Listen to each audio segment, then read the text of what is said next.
게임은 재밌으면 된다니까? 불멸의 전사 2.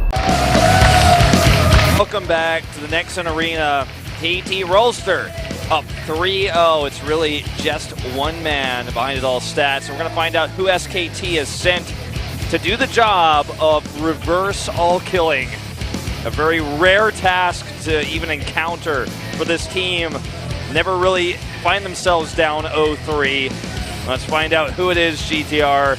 The last man standing, it's soO! soO! Actually, quite a surprise, because if we look at our stats sheet right here, the only players that have all killed and for SK Telecom T1, Innovation 3 times, Classic once. Yep. soO has twice gotten 2 kills. That's the most he's ever done, okay? Now, when I look at this, I think to myself, Innovation is the most obvious, most likely choice. They must know something I don't. You know, they must be seeing soO have incredible results in practice. He is 8-2. You know, he's quietly one of the most successful players in Pro League. You know, not as much, or perhaps not as famous as Maru with like his incredible record. But I have to say, I don't agree with this choice, personally. I feel that Innovation would be the better choice considering the matchups that Innovation would have to play rather than the matchups that soO has to play.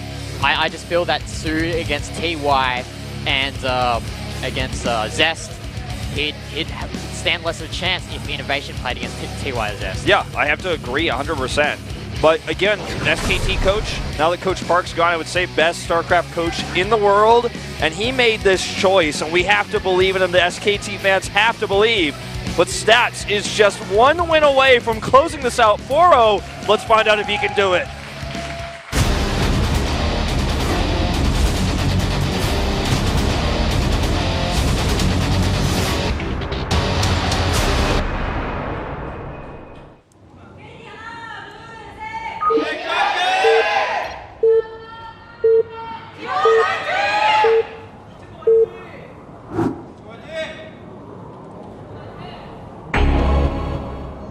In the top left, in red, 1 kill away from ending it all, it's Stats. And spawning here at the bottom right of King Sejong Station, backs against the wall, this guy has to do it all for the team, it's soO. By the way, looking at some stats here, Stats has the most all kills out of anyone on both these teams at 4 times. He also has 3 kills and 3 2 kills. So if you add that all together, these are StarCraft 2 only all kills, right? Yeah. So if you add that all together, that's a lot. I'm like 4 times 4 is 16 plus 3 times 3 is 9, so 25 plus 6, so 31 kills alone for Stats.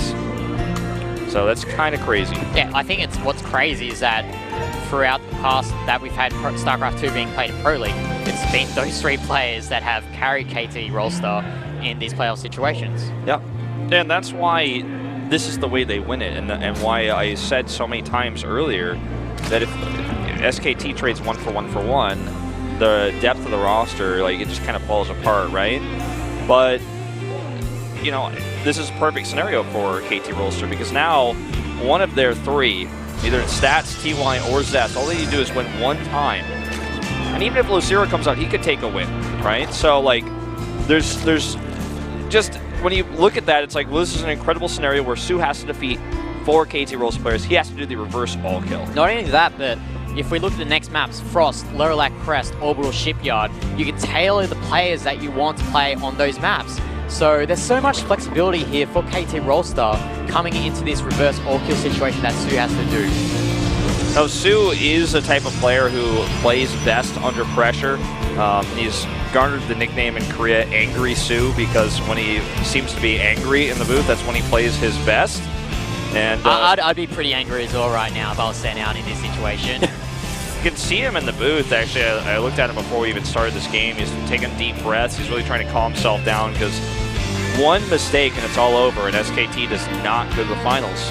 It'll be the first time in a while. Well, they want their revenge on Jin Air, so... Oh, no, they beat Jin Air last time. They want to hold their title. Yeah, they want to hold the title. But if they don't even go there, then they don't even have the opportunity to defend it. Well, this is going to be a very arduous task here from soO to do the reverse all kill. Like, historically, we've seldom seen players do reverse all kills in the playoffs, so it's very rare. Very rare. SOS's reverse all kill is the most famous one that comes to mind. KT. Yep. And that's something that when you look at SOS, the type of player that he is, he's just so smart, and he does have like these specific one-off builds, these timings and things like that. I would say that soO is very similar to that in a lot of ways. He's really good at these timing attacks. You know, you give him 4 different opponents, he might have a different strategy for each one, and if he, you know, executes it well, he could do it. But I just feel like when you look at it on paper, innovation is a better choice. Honestly, I'd even like lean towards Myungshik as being a better choice. Oh than no! soO actually didn't get to scout that Stargate that was placed on the right. Again, finally he sees it. That was that would have been a heartbreaker for soO if he didn't scout that Stargate that was building the Oracle. He even gets nearly a probe there with his link speed finishing. One more swipe would have done it. Oh, not a tight wall here, so it could find a little bit more damage.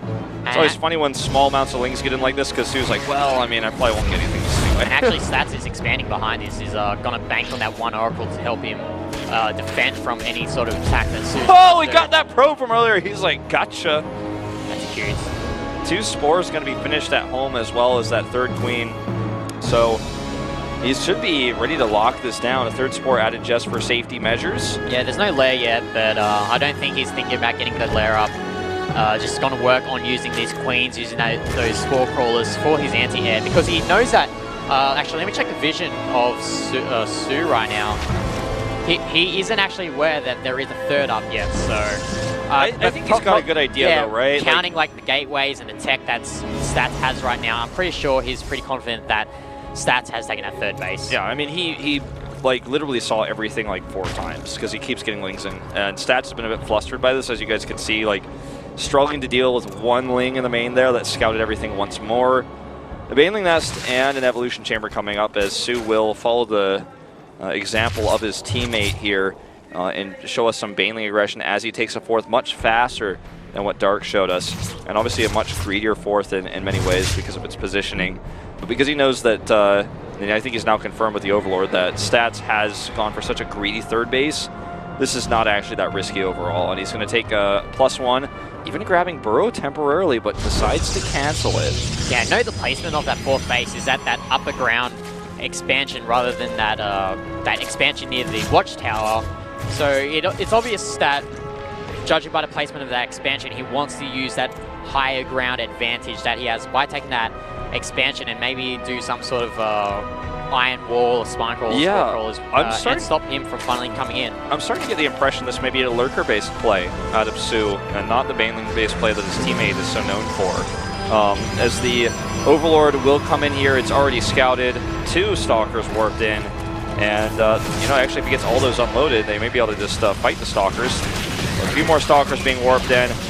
Looks like he's going to have to hightail it out of there with those lings and Overlord, but scouts again, sees the Forge is spinning.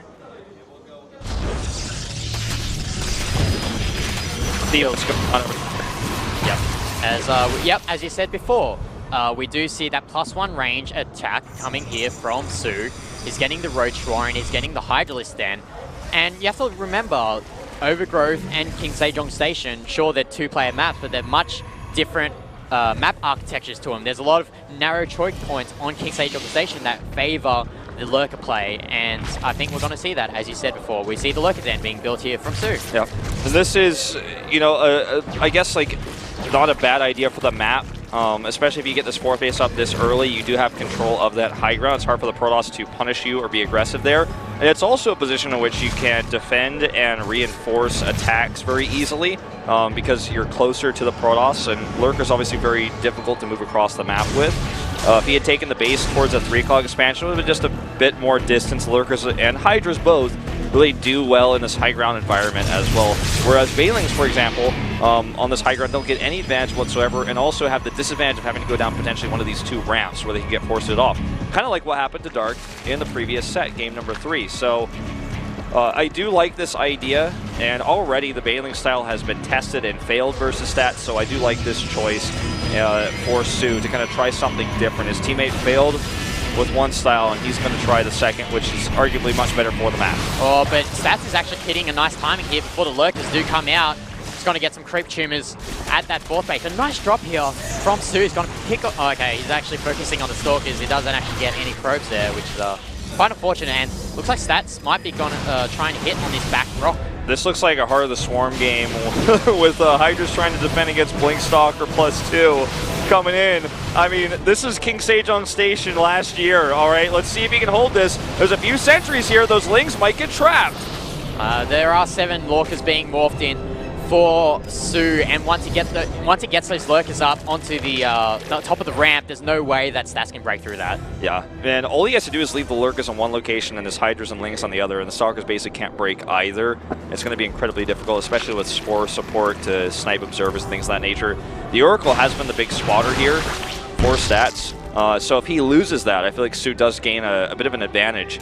And he is working on building his immortal count. As Classic showed us yesterday, it turns out once you have more than a dozen immortals, you can pretty much fight any ground-based Zerg army, even if they have twice as many Hydras as you have immortals. Yeah, the question is, can soO kill Stats off before he gets that critical amount of immortals? Because as you said before, that game against Bjol, he had, what, 15 immortals in his armor composition, just literally wrecked everything, any sort of units that Bjol had. But we see here now soO is actually trying to go for the pressure onto the back rocks. Look at this drop defense up as well. Yep. He's not leaving anything to chance, and this is what I was talking about. When you take this 4th base, you can attack and defend with Lurkers so much easier. And now he's got a concave at the bottom of this ramp. Stats is never leaving this location.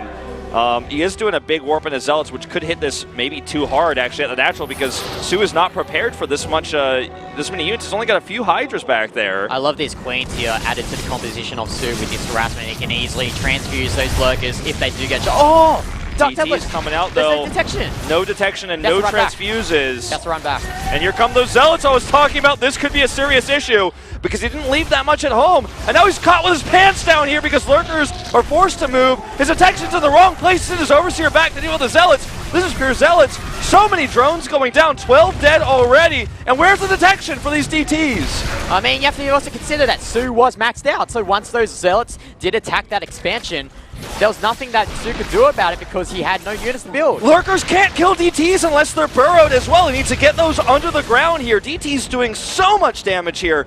But also, I feel like more importantly than killing those Lurkers, he scouted the Mutalisk transition. There are 16 Mutas on the map. 20 Blinkstalkers, though, already at the helm here for Stats. He just needs to have them in the right place at the right time. There's actually a lot of Mutas here. Yeah, a lot of the Stalkers are out of position. He sees this with the Watchtower, too. He needs to get those Stalkers into position. I think soO definitely needs to shut down this 4th base here of Stats. If he shuts down this 4th base, then it's going to be very hard for Stats to come back into this game, especially considering the fact that soO has his own 5th base there sitting at the bottom left side of the map. Already a fleet beacon's on the way for Anion Pulse Crystals. Stargate is already up. Phoenix is on the way. He's getting a second, and I believe even a 3rd Stargate with +1 coming up. This is bringing the Protoss army back, so we could see a Ling run by at that 4th base. So many probes dying, though, and that's the big story here. Oh, you definitely don't want to be flying your Mutalisk onto those photo and overcharges on the pylons there, though. He could get caught here with a few Stalkers coming in, but actually does escape with most of his Mutalisks, and that 4th base is exposed. 3 Photon Cannons and 3 Stalkers here. If he's setting the Lings, I feel like this would be a lot easier to take out. It's pretty tough to actually make the commitment with this small Mutalisk count. That one Stalker just blinked forward. He baits him in a little bit. Baits it, yeah. Meanwhile, that Lurker Ling army is hitting the natural. And Stats completely caught out of position here.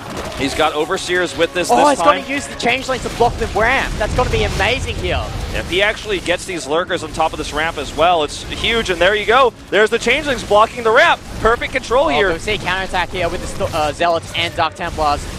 Okay, this is actually going to become a crazy game because he's maybe going to kill that Robo as well, which will really limit the detection of Stats. And he has no the thing with the soO is that he has no anti-air to deal with these Phoenixes and the Observer, but that being said, though, it is only 4 Phoenixes, so it's not going to be a critical mass of Phoenixes to do too much damage. And soO has to move back here, but it does kill that expansion. That one Observer is getting so much value right now, and he sends Mutalisk back to defend an almost pure Stalker army. A few Hydras coming out here. I'm really liking Stats' position in this game, though, as the Lurkers have to walk home as well.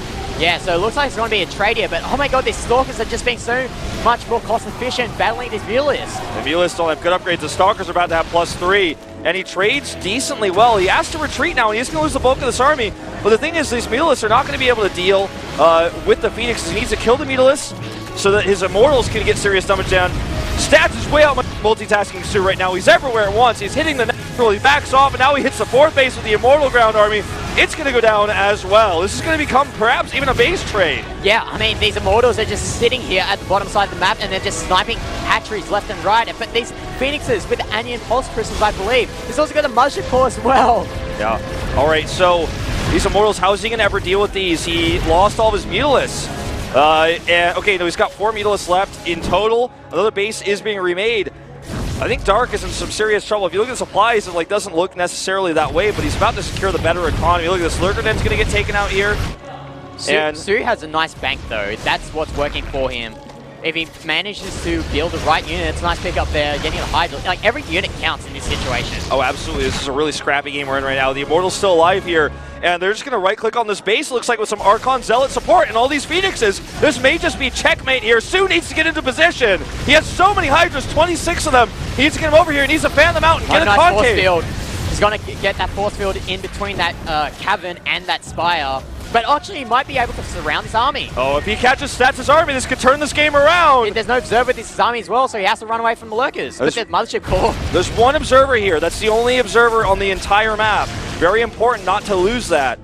Don't forget as well, I mean, the Overseers are here, so this cloaking Mothership isn't going to be too useful. I mean, this game is so scrappy and actually has to recall here. Best choice, he needs to save as many units as he can, considering the situation that we're in right now. A few mutas come out to die here, unfortunately. Not able to save those. No Spore Crawler ready just yet. Oh, he has to rebuild the robotics facilities as well, so there's no observers. I was talking about that earlier. One observer on the map. He lost his Oracle earlier. He still has some Stargates, but I mean, do you really want to be building an Oracle just for detection when you're this low on gas? Right there. There's the Oracle, but looks like soO's going in for an attack here. Comes, and it's Lurkers right now. I mean, these Lurkers are just getting demolished by these Immortals. And I think this is actually just not enough. Like, the Overseers have to come back. He's got a lot of Hydras here, but this is a +3 Protoss army with barriers and Archons. And this looks like it is going to be game over. And Stats will take it. GG! KT! Stats! I did not expect Stats to all kill today, but he bought his A game. No, he didn't even bring his A game. He bought his S game today because he played so well. He not only he took out Classic in that first game into PvP, he took out 3 Zergs of SK Telecom T1 with different strategies. And he gets the all-Q here today, and KT Rollstar will face Jin Air in the finals on Saturday. That is exactly right. And this has been just, I think, again, a living proof that the all-kill format will go to KT Rollstar when they come prepared like this. And it's kind of terrifying for Jin Air as well, because I think they were hoping that whoever advances doesn't advance this easily, so they can see the most games possible, study the most, because they actually have a lot more prep time. There was 1 day between these 2 matches, but until Saturday we now have 4 more days. So there's a lot more time to prepare, there's a lot more time to get ready. And I think Jin Air, personally, I've been on the Jin Air hype plane since the beginning of this round, and I still think they're going to take the whole season, but the fact that there's less to study now for them is somewhat scary. It's unfortunate for SK Telecom T1. They got all killed here. They decided to use players such as Impact, such as what was it, Dark in that 3rd match. I feel like they should have used players like Dream and Innovation, but I guess the SKT coaches do know best.